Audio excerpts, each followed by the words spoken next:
So I've got the privilege of going to the Holy Land next week, and I'm so excited to be able to go. It'll be my fourth trip, so that's a real privilege to be able to have gone there so many times already.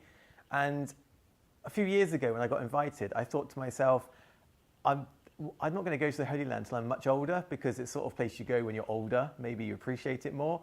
And having gone like a few years ago, I'm so grateful that I went when I was younger, because I realised what a beautiful place it is and how I just love returning there and spending time in this such a special place where Jesus himself lived, where he breathed, where he formed his disciples. And my favourite place, I've got two favourite places. My number one favourite place is in Bethlehem, but my second favourite place is usually the first place we stop off at on the trip, which is in Nazareth, around sort of Tiberias, around the Lake of Galilee. And it's so stunningly beautiful. And you realise that Jesus was the most chilled out person in the world, because he chose to live there. And there's like palm trees, and there's really mellow, like the Sea of Galilee is this massive lake, it's colossal lake, and it's just beautiful. And you think, this guy, he loved this place. And it says a lot about him. He must have been like super chilled. And I just love that aspect. And then you go down to Bethlehem, and where he was born, and it's just like so beautiful, absolutely so beautiful.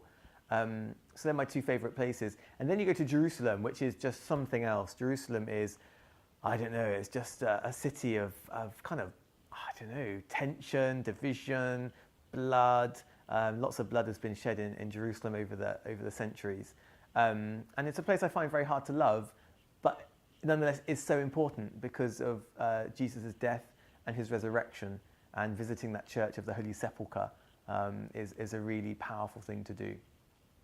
But of course, going to the Holy Land, you do become very aware of the tensions and divisions that are there. And that's a very hard, very moving thing when you see the wall that's been built by the Israeli government around the Palestinians. Then you see the Palestinians, sort of so many Muslims and a very small Christian minority.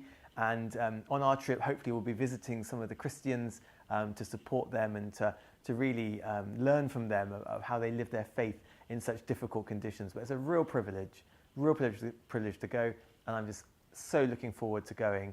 It's one of the highlights of my year. So yeah, hopefully I'm going to be updating our social media feeds with pictures and different things. So please find us and follow us, and you can keep in touch with the trip to the Holy Land.